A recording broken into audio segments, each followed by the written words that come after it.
mungkin penguji bertanya. Kalau saya kan cuma memimpin sidang, tidak bertanya, tapi mungkin mohon persetujuan saja, setuju tidak setuju. Begini terkait dengan disertasi ini, di Indonesia ini terkenal paling banyak korupsinya, ya. Dan dari korupsi yang banyak itu korupsi kerugian negara. Dari pasal 2, pasal 3 Undang-Undang Tipikor itu.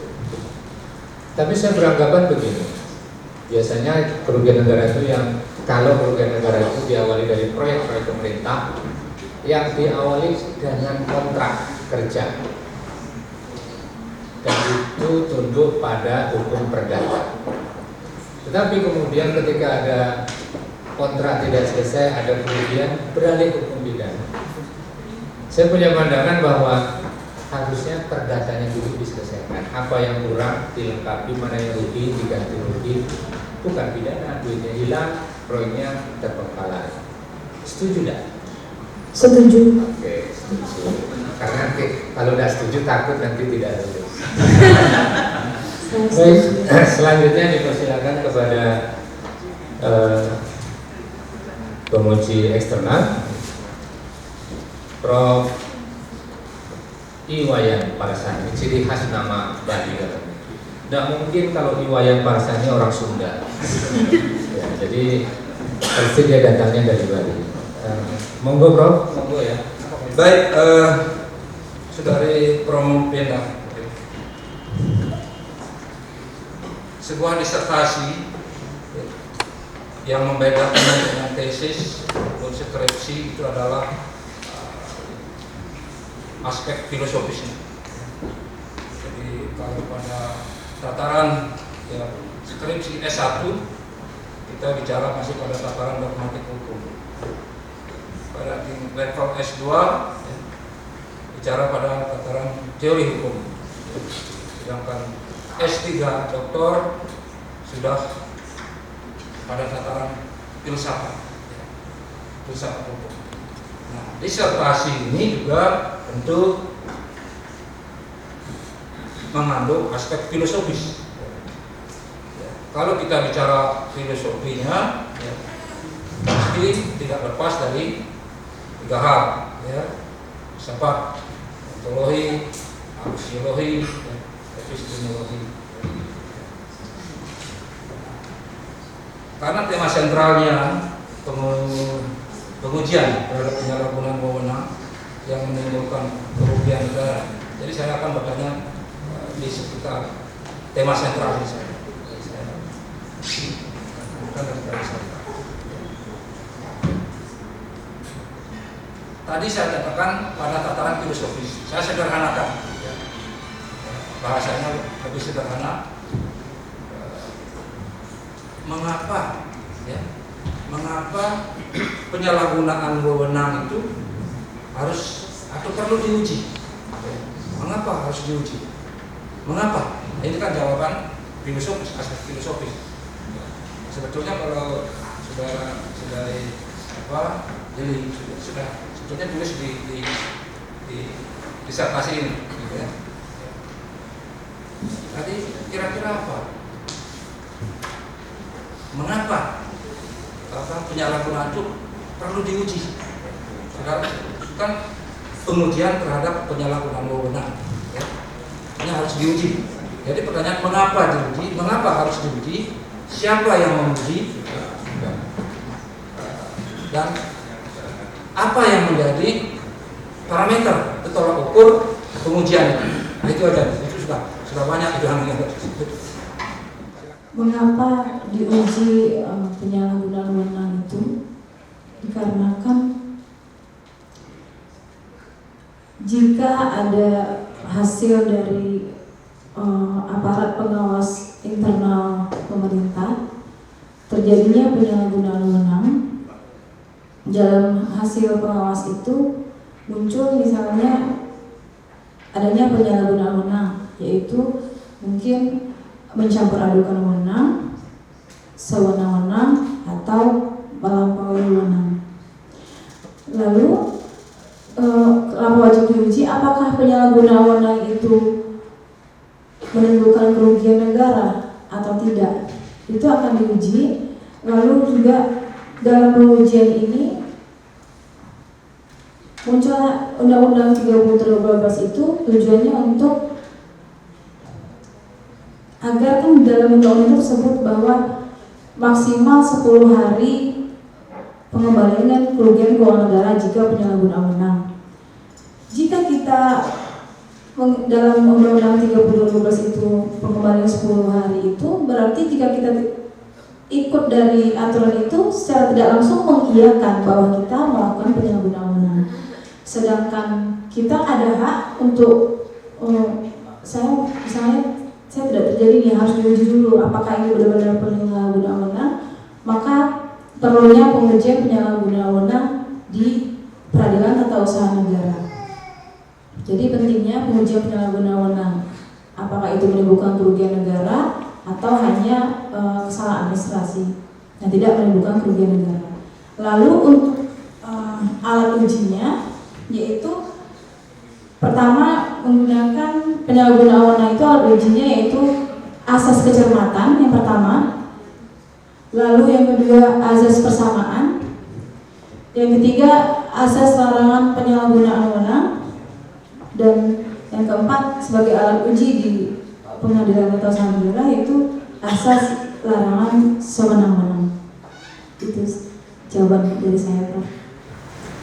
Karena selama ini, sebetulnya sudah dari pemerintah tulis di sana, ada yang sudah disebut sebagai diskriminasi ya, kebijakan, ya, kebijakan ya, dan penjabatan. Karena apa? Karena seorang pejabat, ya, begitu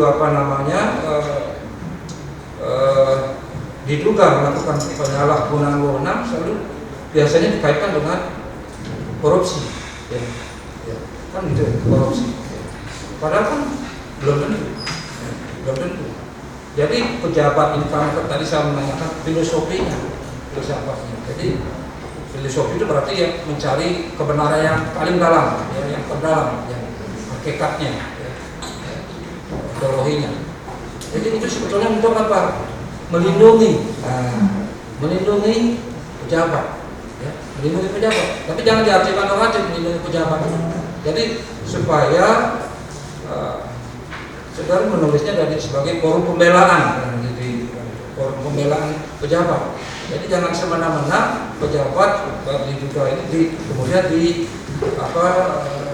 juga melakukan korupsi, pidana, ya, proses pidana. Padahal belum tentu. Jadi ini forum melindungi, jadi memberikan keadilan. Nah, kalau bicara keadilan kan keadilan itu tidak hanya diberikan kepada warga negara, masyarakat, tapi juga pemerintah. PT UN itu kan memberikan keadilan kedua belah pihak. Jadi tidak hanya satu pihak. Masyarakat harus mendapatkan keadilan, pemerintah ketika dia tidak salah juga harus mendapatkan keadilan. Kan pemerintah tidak selalu salah, digugat ke PT UN pasti salah, kan tidak pasti. Ketika dia benar, ya, dia harus dibenarkan. Nah, itulah porsi seimbang. Ya. Keadilan itu harus seimbang antara kedua belah pihak. Ya. Ya, kemudian tadi tolak ukurnya, ya, tidak benar bisa sebutkan, tapi intinya, ya, tolak ukur atau parameternya itu kan harus dilihat apakah itu wewenang terikat apa wewenang bebas. Nah, kalau wewenang bebas, diskresi tolak ukurnya betul tadi yang disebutkan tadi, yang disebut dengan asas-asas umum pemerintahan yang baik. Nah, itu sudah. Tapi untuk yang kewenangan terikat, nah, kita kan mengenal dua kewenangan itu, jenis kewenangan kita dalam hukum administrasi. Kewenangan terikat itu tolak ukurnya adalah asas legalitas, ya kan, itu asas legalitas dalam perundang-undangan kan sudah, karena terikat karena perundang-undangan. Tapi di luar itu diskresi. Nah, diskresi tolak ukurnya adalah itu tadi yang disebutkan asas-asas umum pemerintahan yang baik. Nah, tadi Saudara menyebutkan mengenai konsep penyalahgunaan wewenang dalam Undang-Undang 30 2014 ya, khususnya pasal 17 ayat 2. Ya. Nah, apa sebetulnya yang dimaksud dengan penyalahgunaan wewenang itu? Ya. Saudara setuju enggak dengan apa namanya yang diatur dalam pasal 17 dan 18 dan pasal 17 ayat 2 ya, Undang-Undang 30 2014. Ada enggak memang konsep penyalahgunaan wewenang di atas sana? Ada? Itu tuh. Ada atau tidak? Melampaui wewenang dan sewenang-wenang, jadi tidak terlalu jelas. Jadi tidak ada itu. Ya. Undang-Undang 30 2014 ya, Undang-Undang Administrasi tidak mengatur, tidak menjelaskan konsep penyalahgunaan wewenang. Tidak jelas, bahkan mengaburkan, karena yang dimasukkan di sana hanya larangan penyalahgunaan wewenang meliputi bla bla bla tadi apa melampaui wewenang, mencampur adukan wewenang, kemudian bertindak sewenang-wenang. Ini yang keliru mencampur adukan penyalahgunaan wewenang dengan itu, padahal itu hal yang berbeda. Kalau kita lihat dari teori hukum administrasi, ya, bahkan Profesor Rajan menyebutnya itu apa konsep sebetulnya itu yang diatur dalam Undang-Undang 30 2014 itu menyesatkan. Dia tidak menjelaskan konsep penyalahgunaan wewenang, ya, tetapi mengatur penyalahgunaan wewenang itu meliputi 3 hal. Padahal itu berbeda secara teori hukum administrasi, tapi itulah apa hukum ya, undang-undang ya. Kalau sudah undang-undangnya menyatakan itu harus patuhi ya, sebagai apa warga yang tunduk pada hukum, sebagai konsekuensi negara hukum.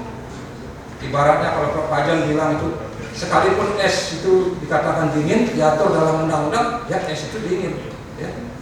Terus meskipun bayi yang baru lahir pun tahu es itu tidak dingin, tidak apa namanya es itu panas, ya. Pasti menyatakan es itu dingin, walaupun dia tidak bisa bicara. Es itu panas, itu menjadi normal, katakan dalam undang-undang. Es itu panas. Kita tahu bahwa itu salah, tapi konsekuensi negara hukum harus diikuti. Jadi pasal 17 itu memang seperti yang dikatakan oleh Profesor Raden itu memang menyesatkan. Tapi itulah hukum kita, maladministrasi, ada penyalahgunaan wewenang, sama enggak itu? Ya. Ataukah itu hanya salah satu bentuk, bagian dari, yang mana itu? Yang mana yang benar? Apakah ini bagian dari ini atau itu bagian dari ini? Yang mana yang benar? Maladministrasi. Tadi saudara disebutkan maladministrasi. Apakah sama? Beda. Antara undang-undang dengan administrasi. Ya, bedanya di mana? Untuk penyalahgunaan wewenang sendiri merupakan bentuk dasar pembatangan atas nilai pemerintah yang dilakukan tidak sesuai dengan wewenang yang telah ditetapkan sebelumnya. Penyalahgunaan wewenang itu salah satu bentuk maladministrasi. Jadi banyak bentuknya, itu ada 10 ya, 10 untuk maladministrasi. Salah satunya adalah penyalahgunaan wewenang. Ya. Kemudian terakhir ya, ini kan apa disertasi penelitiannya menemukan novelty ya, berarti pasti sudah ditanyakan. Berarti ada temuan baru ya. Apakah itu teori baru, apakah itu konsep baru yang saudara temukan sih? Apa yang menjadi temuan atau novelty dari hasil penelitian disertasi? Yaitu reformulasi pengertian unsur yang dapat merugikan keuangan negara atau perekonomian negara dalam tidak pernah tipikor dilakukan mengingat adanya ketidakharmonisan antara hukum administrasi negara, hukum mencegah korupsi sehingga menjadi celah hukum bagi pelanggarnya, dan tidak harmonisnya dan tidak sinkron pengujian unsur penyalahgunaan wewenang atas putusan atau tindakan pejabat pemerintah yang dilakukan oleh PTUM merupakan cara untuk mengatasi kelemahan penggunaan sarana hukum dan melihat adanya keselarasan antara peraturan yang satu dengan peraturan yang lainnya yang selama ini belum dilakukan sinkronisasi, dilakukan baik secara vertikal dan horizontal. Jadi adanya tumpang tindih dan tidak saling melengkapi, saling terkait, dan semakin rendah jenis pengaturannya maka semakin detail dan operasional perbendaharaan harmonisasi dan sinkronisasi tersebut. Ketidakharmonisan itu yang kita lakukan dan mestinya kalau dipakai lagi apa yang saudari tawarkan ya untuk mengatasi disharmonisasi itu mestinya ya, mungkin sebagai rekomendasi apa ya. Nah, ini kan rekomendasi ini harus berlanjut ya kalau ini saudara ingin hasil penelitian ini bermanfaat bagi ya tidak hanya bagi saudara Forkopimda tapi juga bagi masyarakat ya bagi pemerintah ya stakeholder ya. Itu yang harus ditawarkan ya apakah ini misalnya konsep penyalahgunaan disharmonisasi ini apa yang solusi yang bisa sudah ditawarkan. Saya kira itu yang bisa saya sampaikan. Terima kasih. Baik, Rona, saya coba untuk membaca dan tertarik dengan subbab harmonisasi dan sinkronisasi. Yang diharmonisasi itu apa? Karena ini menurut saya menjadi salah satu persoalan utama dalam ricuhnya dalam tanda kutip tentang pengujian ini. Nah, harmonisasi itu dari aspek atau item apa saja tentang kerugian negara itu. Jadi misalnya nih, kalau dia pengertian atau konsep, saya sarankan tidak menggunakan kata pengertian, tapi konsep. Karena di setiap undang-undang sebenarnya bukan sekedar pengertian, tapi makna atau konsep yang akan digunakan lebih lanjut sebagai pedoman untuk perumusan norma selanjutnya supaya sinkron, supaya harmonis. Nah, sekarang yang disinkronisasi itu salah satunya kerugian negara. Yang pertama, dari segi konsep atau makna atau pengertian menurut Rona ini, pengertian di mana yang disinkronisasi, maksudnya misalnya nih antar undang-undang AP dengan apakah dengan undang-undang tindak pidana korupsi tidak sinkron, sehingga perlu disinkronkan supaya harmonis dia hubungannya itu. Jadi tidak ada konflik norma atau tidak ada ketidakjelasan norma sehingga menimbulkan ketidakpastian hukum. Kan itu tuh akibatnya ya. Tidak sinkron dan tidak harmonis itu menimbulkan ketidakpastian, bisa menimbulkan ketidakadilan, atau bisa menimbulkan tidak bermanfaatnya hukum itu, sehingga kita sebut isu hukum, kira-kira gitu. Kalau tidak menimbulkan kepastian hukum artinya pasti, adil, dan apalagi bermanfaat, bukan isu hukum. Tidak ada isu hukum, kira-kira begitu. Nah, sekarang ketidaksinkronan itu di mana? Dengan apa? Adakah dengan undang-undang AP atau dengan undang-undang AP dengan undang-undang tindak pidana korupsi? Yang kedua, adakah tidak sinkronnya itu antar pasal di dalam undang-undang AP misalnya? Jadi dalam satu undang-undang bisa saja tidak sinkron, atau ada konflik konflik norma dalam satu aturan, sehingga disebut tidak sinkron, yang mengakibatkan persoalan penafsiran dari konsep kerugian negara itu baik oleh hakim maupun oleh para ahli hukum administrasi. Silakan. Karena hendaknya pengertian dan parameter penyalahgunaan wewenang sendiri dalam norma Undang-Undang Nomor 30 Tahun 2014 tentang administrasi pemerintahan dan konsep hukum administrasi harus diselaraskan dengan teori konsep dalam hukum administrasi. Hal ini dilakukan agar tidak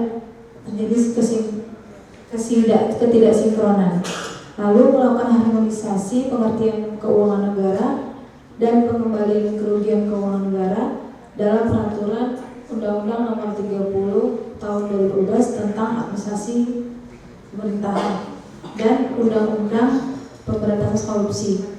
Lalu sinkronisasinya itu dalam upaya hukum yang dimuat dalam pasal 35 PP Nomor 48 Tahun 2016 dengan ketentuan pasal 21 Nomor Undang-Undang 30 Tahun 2014 tentang administrasi pemerintahan.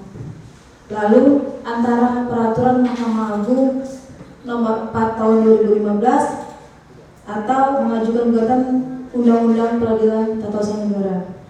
Lalu perlunya harmonisasi antar lembaga pengawas eksternal dan internal dalam hukum administrasi dan hukum pidana. Hukum administrasi negara itu dikenal kebijakan, dan juga dikenal dengan istilah peraturan perundang-undangan. Oke, jadi ada dua lah, coba. Kebijakan, yang kedua peraturan perundang-undangan. Kalau kebijakan itu dikeluarkan atau dilakukan dalam rangka diantaranya menurut Undang-Undang AP itu mengatasi ketidakjelasan aturan atau malah tidak ada aturan, syaratnya mendesak untuk kepentingan umum misalnya, maka dibutuhkan kebijakan. Oleh karena itu kebijakan itu tidak dapat dipidana. Pernah sering dengar ya, kebijakan itu tidak dipidana dengan syarat memenuhi itu yang tadi. Nah, menurut Rona, apa bedanya kebijakan itu dengan peraturan perundang-undangan?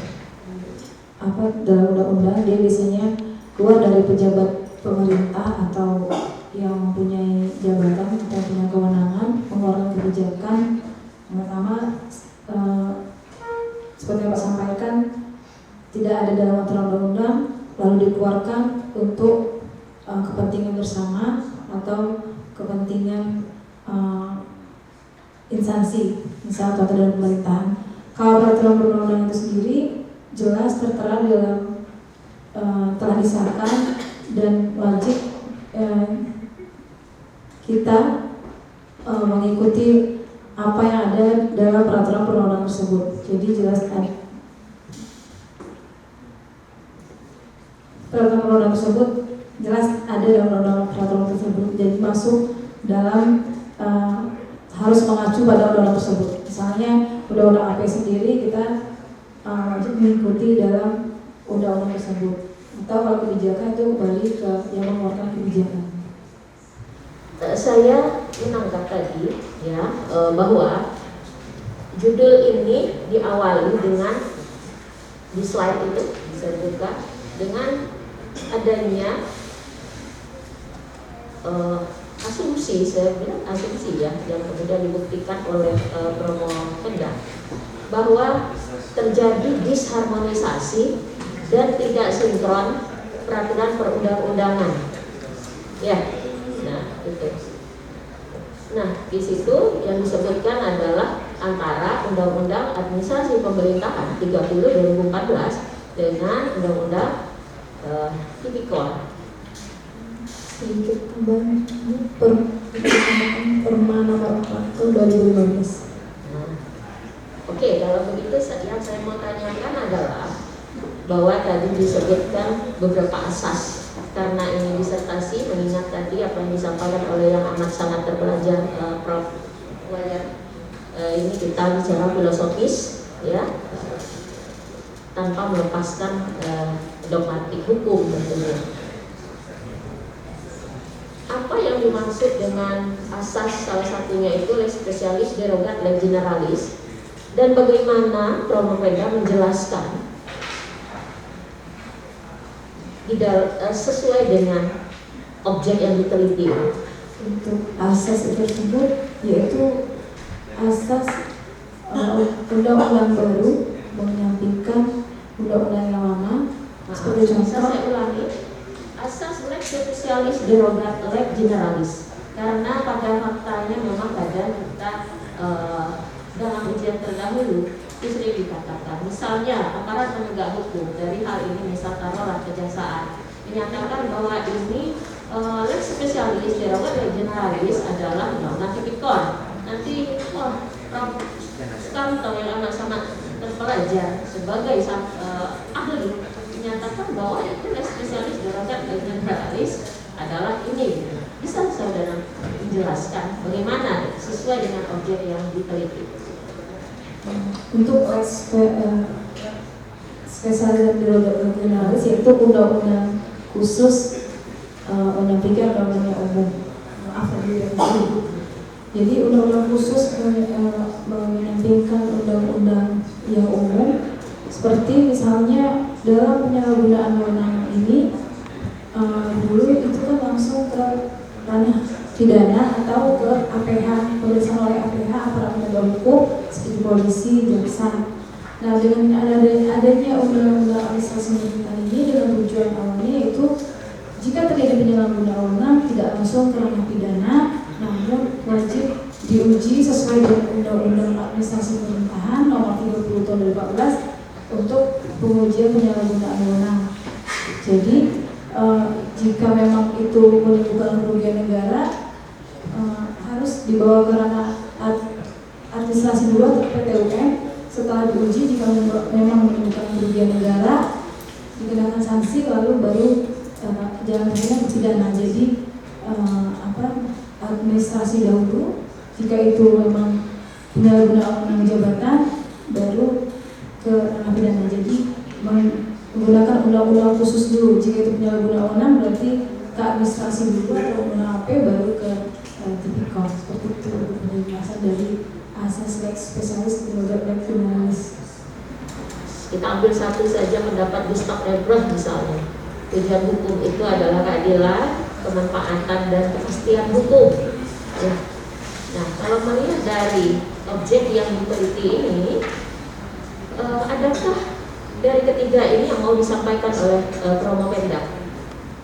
Belum jelas atau seperti masih tumpang tindih dalam di undang-undang AP itu sendiri, dari konsep penyalahgunaan wewenang itu tidak jelas, dan dalam undang-undang AP itu sendiri juga tidak mengatur jika terjadinya kerugian negara, bagaimana cara pengembalian kerugian negara tersebut. Itu dari sisi asas kepastian hukum, jadi belum jelas di UU AP itu sendiri. Lalu untuk azas kemanfaatan, dalam azas kemanfaatan, jika dalam undang-undang AP ini mungkin diperbaiki atau diharmonisasi atau disinkronkan, itu sebenarnya akan baik ke depannya jika disesuaikan dengan Perma Nomor 5 Tahun 2015 dan Undang-Undang Tipikor. Itu sudah dari azas kemanfaatannya. Namun karena ini sebenarnya tujuannya ini baik UAP ini, cuma namun karena tidak jelas dalam ini, jadi masih kabur undang-undang AP itu sendiri untuk dalam pengujian penyalahgunaan wewenang jika menimbulkan kerugian negara. Tidak ada keterkaitan? Tidak ada. Keterkaitan ada, namun antara undang-undang yang Perma nomor 5 tahun 12 dan UAP itu sendiri harus memang disesuaikan dengan konsep penyalahgunaan wewenang. Itu dari sisi asas kemanfaatannya akan, jika itu benar, akan tercapai asas umum pemerintahan yang baik. Itu. Apakah Perma itu merupakan bagian dari perundang-undangan? Iya Ibu, tapi setelah secara hierarki undang-undang dahulu baru turunannya. Oke, saya pikir cukup. Saya kembalikan kepada pimpinan sidang. Terima kasih banyak kepada pimpinan sidang Bapak Ibu sekalian. Wassalamualaikum warahmatullahi wabarakatuh. Oleh sebab itu, untuk mencoba mengkonkretkan apa yang saudara tulis di dalam disertasi ini, saya akan buat dalam bentuk ilustrasi kasus. Saudara perhatikan kasus yang akan saya beri ilustrasinya. Seorang pejabat A, salah satu kabupaten, dilaporkan oleh LSM dengan tuduhan terjadi kerugian keuangan negara oleh pejabat tersebut, ya, yang terjadi karena penyalahgunaan wewenang. LSM kemudian melampirkan bukti-bukti pendukung terhadap laporan itu. Terhadap laporan itu, aparat penegak hukum kemudian memanggil pelapor dan pejabat A untuk dimintai keterangan. Setelah itu, aparat penegak hukum kemudian meminta bantuan BPKP sebagai aparat pengawas internal pemerintah untuk melakukan audit investigatif.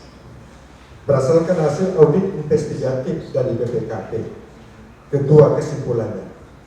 Pertama, benar terjadi kerugian keuangan negara. Yang kedua, benar terjadi kerugian keuangan negara itu timbul karena adanya dugaan penyalahgunaan wewenang berdasarkan ketentuan pasal 17 dan pasal 18 Undang-Undang Administrasi Pemerintahan. Berdasarkan kasus, ilustrasi kasus yang saya sampaikan tadi, saya akan mengajukan dua pertanyaan kepada saudara. Yang pertama, bahwa penyalahgunaan wewenang yang dikatakan oleh BPKP terjadi kerugian keuangan negara dan terjadi penyalahgunaan wewenang.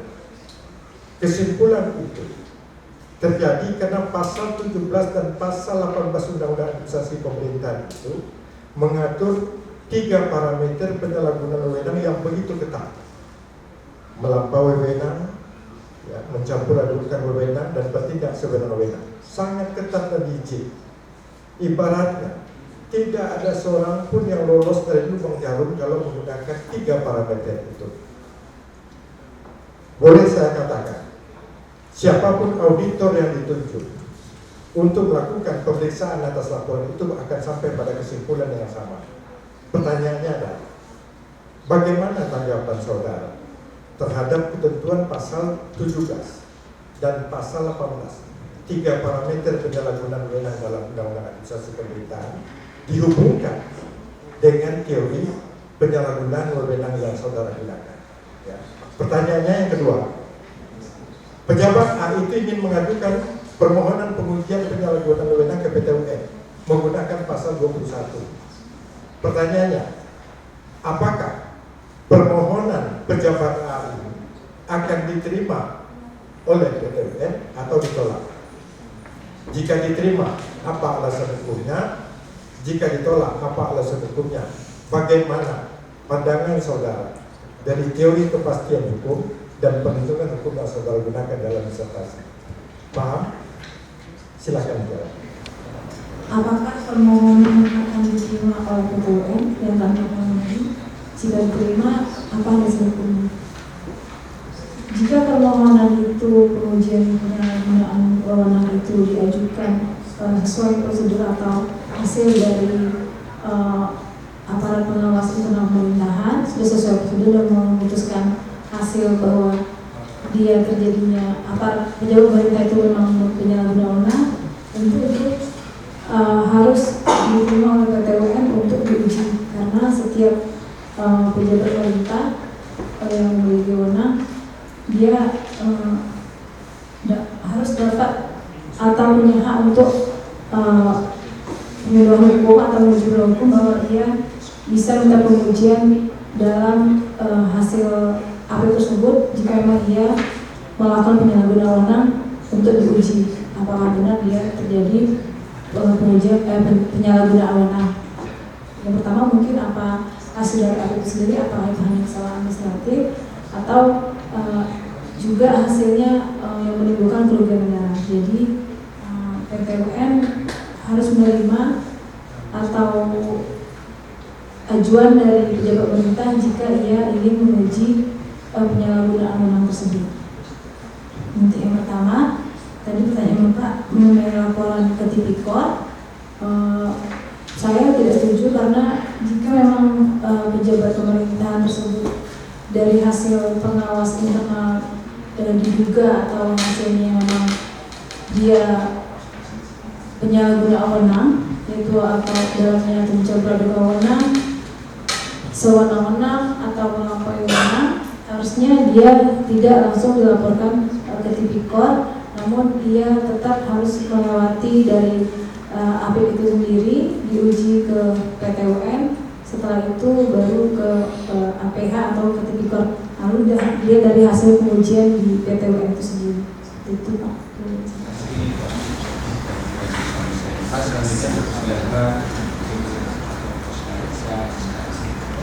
Dengan teori-teori yang saudara gunakan, saya lihat ada 7 teori, ya, dan itu pasti banyak itu harusnya analisisnya. Kenapa? Karena waktu giliran saya, nah jadi tetap seperti Pak Fauzi dia juga waktu giliran dia. Waktu giliran saya dulu juga kami sudah diingatkan tidak perlu banyak benar teorinya yang dipakai. Kenapa? Karena teori itu bukan hanya untuk ditempelkan untuk mempertebal disertasi, tapi adalah untuk dijadikan pisau analisis kita untuk menganalisa tema yang kita bawa. Nah tapi hari ini kan banyak nih, ada 7. Tadi Pak Fauzi aja kasih 2, berarti ada 5 lagi.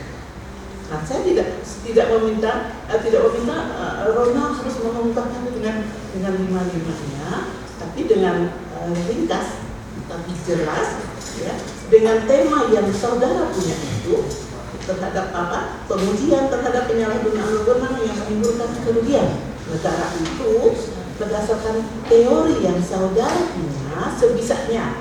Karena tadi saya sudah alas bahwa tidak ada yang sempurna, ya. Dan berdasarkan pendekatan kan juga tidak hanya untuk ditempel, tetapi dengan digunakan sebagai alat, kan begitu.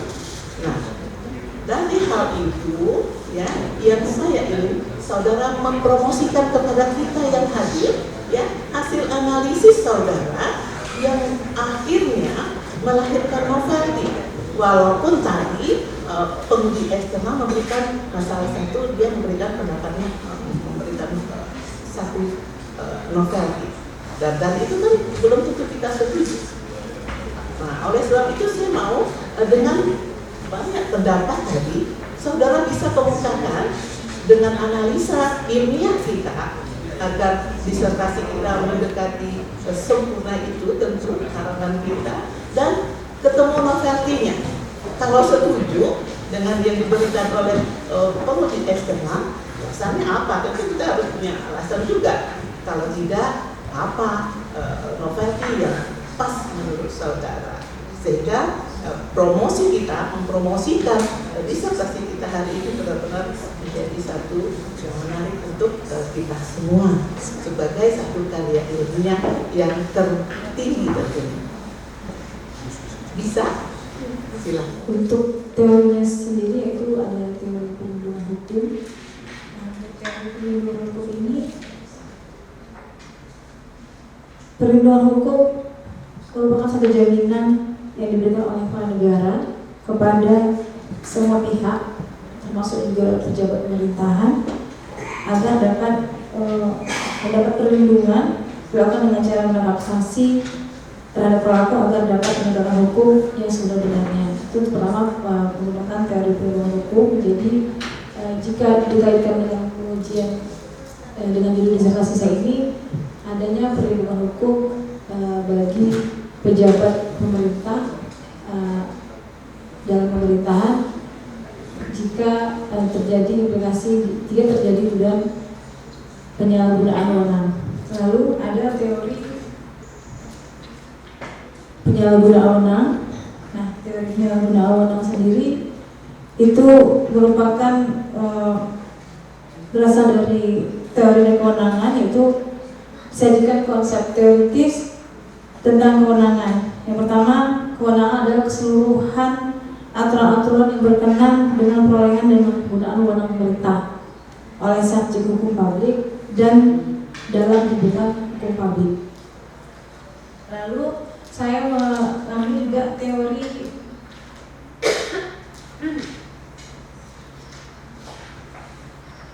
tanggung jawab, yaitu bagaimana bentuk pertanggungjawaban dari pejabat pemerintah itu sendiri jika dia memang penyalahgunaan wewenang dan dari hasil pegawai sendiri ditetapkan bahwa ia benar melakukan penyalahgunaan wewenang, apa bentuk pertanggungjawabannya, seperti itu. Lalu teori kerugian negara. Nah, teori kerugian negara ini yang pertama, berkurangnya yang dapat dinilai dengan uang, barang, atau benda yang dijaga milik negara berhubung pelaksanaan dan kewajiban tersebut. Jadi menggunakan juga konsep teori kerugian negara. Kerugian negara jika dikaitkan dengan judul saya sendiri, lebih banyak membahas tentang UAP. Di UAP sendiri tidak membahas konsep atau tata cara pengembalian kerugian keuangan negara di dalam UAP tersebut. Itu untuk teori-teorinya.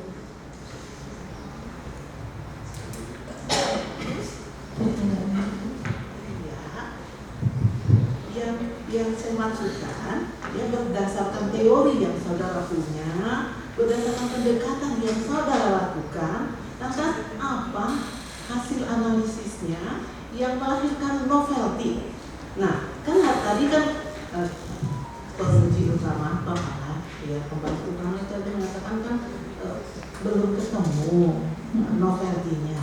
Nah, tapi beliau menawarkan bahwa ada jalan keluarnya mungkin dengan cara demikian. Dia memberikan tadi kan, memberikan masukannya, misalnya sesuatu yang ditawarkan. Karena memang disertasi itu adalah menemukan sesuatu fungsinya, kan begitu. Atas dengan analisa kita berdasarkan teori yang kita pakai, dengan pendekatan, dengan analisis yang kita lakukan, maka kita diharapkan ketemu novelty-nya.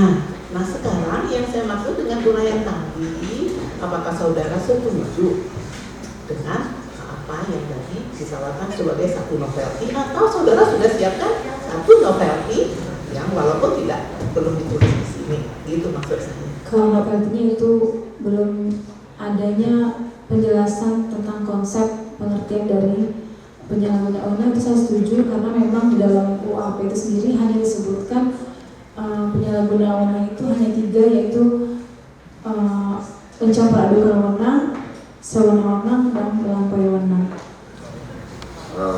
Saudara Romo Penda, satu pertanyaan saya dengan pengujian teori yang saudara, bagaimana keinginan Romo Penda terhadap pengaturan, saya ulangi, bagaimana keinginan Romo Penda pengaturan terhadap pengujian penyalahgunaan wewenang jabatan untuk mencegah timbulnya kerugian negara dengan pendekatan teori kepastian hukum dan kemanfaatan. Silakan. Pengaturan pengujian terhadap penyalahgunaan wewenang dari sisi pengertian dan parameter penyalahgunaan wewenang dalam norma Undang-Undang 30 tahun 2014 tentang administrasi pemerintahan dan konsep hukum administrasi harus diselaraskan dengan teori dan konsep dalam hukum administrasi. Hal ini dilakukan agar tidak terjadi ketidaksinkronan penyalahgunaan wewenang yang membuka tafsir terlalu luas dan dapat menjadi pintu masuk bagi pejabat. Lalu perlu dibuatkan suatu peraturan yang mengatur implikasi negatif antara aparat penegak hukum, atasan pejabat pemerintah, dan aparat pengawasan internal pemerintah wajib memenuhi fungsi koordinasi antar pejabat. Apabila ada APH yang melanggar hak pejabat pemerintah dalam menggunakan wewenang untuk mengajukan permohonan pengujian atau melampaui wewenang atau mencabut dengan wewenang yang berakibat pada penyelidikan dan penyidikan yang tidak sah. Lalu adanya materi muatan lain yang harus dimuat dalam PP mengenai sumber keuangan badan pemerintah apabila badan pemerintahan tersebut dibebani ganti rugi sebab tidak mungkin sama-sama badan pemerintah memberikan sejumlah uang kepada pemerintah lainnya. Oleh karena itu, kemungkinan yang paling tepat untuk dilakukan adalah dengan melakukan pemotongan anggaran yang menjadi hak badan pemerintah sebesar beban ganti rugi badan pemerintahan. Lalu untuk aparat penegak hukum hendaknya lebih memperhatikan lex posterior bilogat lex posterior.